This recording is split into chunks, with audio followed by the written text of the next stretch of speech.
आप सबका बहुत बहुत स्वागत है।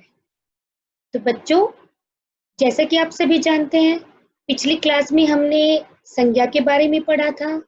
संज्ञा क्या होती है और उसके भेदों के बारे में जाना था।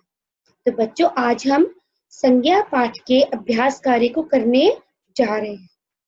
आपको सामने स्क्रीन पे नजर आ रहा होगा अभ्यास कार्य। चलिए हम शुरू करते हैं।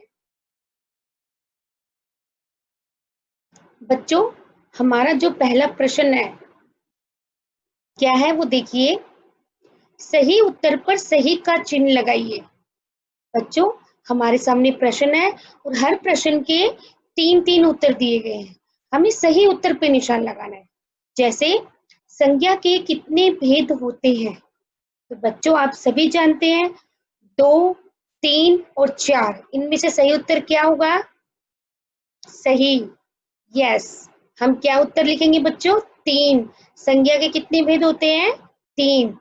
अगला प्रश्न देखो, ख पाठ, कौन सा शब्द व्यक्तिवाचक संज्ञा नहीं है?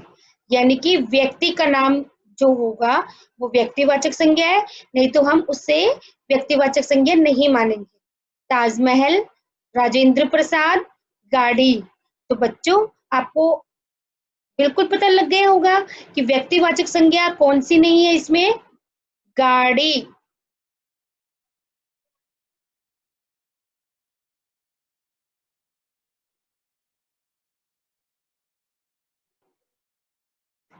चलिए बच्चों, अब हम दूसरा प्रश्न पढ़ते हैं। कौन सा शब्द व्यक्तिवाचक संज्ञा नहीं है? और हमारे ऑप्शन है ताजमहल, राजेंद्र प्रसाद और गाड़ी। तो बच्चों, आप सभी जानते हो व्यक्तिवाचक संज्ञा कौन सी होती है? जो किसी विशेष व्यक्ति, स्थान या प्राणी का जो होता है नाम, उसे हम व्यक्तिवाचक संज्ञा कहते हैं। तो यहाँ पे देखिए, ताजमहल एक विशेष स्थान का नाम है, एक विशेष इमारत का नाम है। राजेंद्र प्रसाद एक विशेष व्यक्ति का नाम है। लेकिन गाड़ी व्यक्तिवाचक संज्ञा नहीं है, क्योंकि गाड़ियां तो बहुत सी होती है, तो हम इसे व्यक्तिवाचक संज्ञा नहीं मानेंगे। तो हम यहाँ पे टिक लगाएंगे। ठीक है बच्चों, चलिए अगला प्रश्न देखिए। इनमें से कौन सा शब्द भाववाचक संज्ञा नहीं है? तो बच्चों, भाववाचक कौन सा शब्द नहीं है इसमें से? दया, माधव या मिठास? तो बिल्कुल बच्चों, इसमें भाववाचक संज्ञा माधव ये नहीं है। क्यों नहीं है? क्योंकि ये व्यक्ति का नाम है। भाववाचक संज्ञा होती है हमारे मन की फीलिंग, हमारी जो अंदर की जो भावनाएं होती हैं उनका नाम।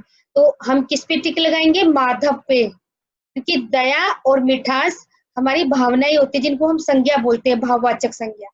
ठीक है बच्चों, तो ये हमारा प्रश्न संख्या 1 का कार्य हमने किया। चलिए अब दूसरा प्रश्न देखते हैं। दूसरा प्रश्न क्या है बच्चों? मछली के चित्र में संज्ञा शब्द दिए गए हैं, उन्हें सही स्थान पर लिखना है। ये देखिए, इसमें बहुत सारे संज्ञा शब्द हैं। अब हमें करना क्या है बच्चों? हमें ये संज्ञा शब्द देखकर व्यक्तिवाचक, जातिवाचक, भाववाचक, ये 3 बॉक्स बने हुए हैं। इनमें से व्यक्तिवाचक के नाम लिखने हैं, यहाँ पे हमें सिर्फ जातिवाचक के लिखने हैं और यहाँ भाववाचक शब्द लिखने हैं। तो चलिए ढूंढते हैं। जैसे सब में जंगल लिखा हुआ है, जातिवाचक, गरीबी भाववाचक है और रोहन व्यक्तिवाचक है। तो चलिए बच्चों और देखते हैं। हम पहले हम व्यक्तिवाचक देखते हैं। यमुना, यमुना व्यक्तिवाचक संज्ञा है बच्चों। ठीक है ना? सुमन व्यक्ति का नाम, ये भी व्यक्तिवाचक संज्ञा है। आगे देखो, हिमालय, हिमालय भी व्यक्तिवाचक संज्ञा है बच्चों। ताजमहल को भी हम व्यक्तिवाचक संज्ञा कहेंगे। आगरा शब्द भी व्यक्तिवाचक संज्ञा है। उसके बाद देखो बच्चों, यस बच्चों, ये जो 5 शब्द मैंने आपको बताए हैं, यमुना, सुमन, हिमालय, आगरा, ताजमहल, ये सभी व्यक्तिवाचक संज्ञा में आएंगी। ठीक है बच्चों, अब हम करते हैं जातिवाचक। देखिए, जातिवाचक जो पूरी जाति का बोध कराता है वही शब्द जातिवाचक होता है। जैसे माला, ठीक है ना बच्चों? उसके बाद मेज, कुर्सी, सब्जी और नदी।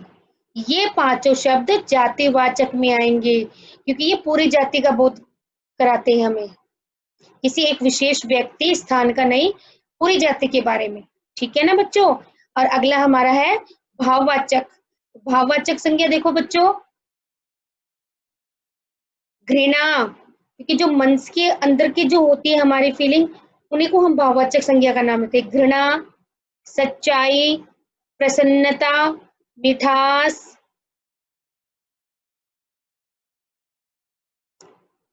तो और बचपन, ये पांचों शब्द बच्चों भाववाचक संज्ञा है। कौन कौन से? घृणा, बचपन, सच्चाई, प्रसन्नता और मिठास। ठीक है ना बच्चों। तो हमने इस प्रकार अलग अलग व्यक्तिवाचक, जातिवाचक और भाववाचक में हमने अलग अलग इनको कर दिया है। किसके अनुसार? उनके भेदों के अनुसार। ठीक है बच्चों। चलो अगला प्रश्न देखें हम। प्रश्न संख्या 3, वाक्यों में आए संज्ञा शब्दों पर घेरा लगाइए और उनके भेद लिखिए। तो बच्चों इन वाक्यों को पढ़ना है और संज्ञा शब्दों के बारे में बताना है, यानी कि उन पर घेरा लगाएंगे, सर्कल करेंगे और फिर बताएंगे कि ये किस भेद का उदाहरण है। देखो जैसे पहला शब्द, पहला उदाहरण देखिए आप, लड़का रो रहा है, तो इसमें संज्ञा शब्द क्या है? लड़का, कि नाम है, लेकिन लड़का यहाँ पे कोई विशेष लड़के का नाम नहीं है। अगर होता कि राम, तो हम उसको व्यक्तिवाचक करते, लेकिन लड़का पूरी जाति का बोध करा रहा है, तो हम इसे क्या लिखेंगे? जातिवाचक। ठीक है ना बच्चों। इसी प्रकार ईशान हंस रहा है, तो इसमें संज्ञा शब्द है ईशान, और ये कौन से भेद है बच्चों? संज्ञा का कौन से भेद का उदाहरण है ईशान? ये व्यक्तिवाचक संज्ञा शब्द का उदाहरण है। हम क्या लिखेंगे? व्यक्तिवाचक। क्यों? क्योंकि ये एक विशेष व्यक्ति का नाम है। ठीक है ना बच्चों। आगे देखो, गै पाठ, कुत्ता स्वामी भक्त होता है, तो बच्चों इसमें संज्ञा शब्द क्या है? कुत्ता। ठीक है, तो ये किस भेद का उदाहरण है? संज्ञा के कौन से भेद है? तो बच्चों ये जातिवाचक, क्योंकि ये पूरी जाति के बारे में बोलता है, पूरी जाति का बोध करा रहा है यहाँ पे। ठीक है ना बच्चों। तो हम कुत्ता शब्द पे घेरा लगाएंगे, सर्कल करेंगे और यहाँ क्या लिखेंगे? जातिवाचक। आगे देखो, घ पाठ, यह नदी बहुत गहरी है, तो बच्चों इसमें संज्ञा शब्द क्या है?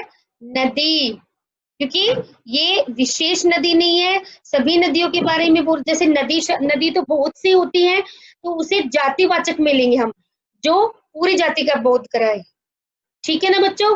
तो हम यहाँ नदी पे सर्कल लगाएंगे और यहाँ क्या लिखेंगे? जातिवाचक। अगला प्रश्न देखो बच्चों, गर्मी के मारे बुरा हाल है, तो बच्चों यहाँ पे हम संज्ञा शब्द हमारा क्या है? गर्मी। क्या है बच्चों? गर्मी। और ये कौन सा संज्ञा भेद है?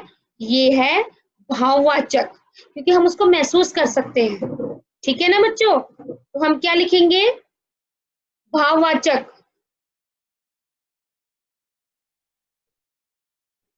तो हमारा जो भाववाचक संज्ञा है वो क्या शब्द होगा? गर्मी। तो हम गर्मी को सर्कल करेंगे, घेरा लगाएंगे और यहाँ पे क्या लिखेंगे? भाववाचक। ठीक है ना बच्चों। तो बच्चों ये हमारा तीसरा प्रश्न, संज्ञा शब्दों को हमने ढूंढा और उनके भेद के नाम लिखे। आगे ये प्रश्न संख्या 4। तो बच्चों नीचे दिए गए प्रश्नों के उत्तर लिखिए। चलिए हम इनको मौखिक रूप से याद करते हैं।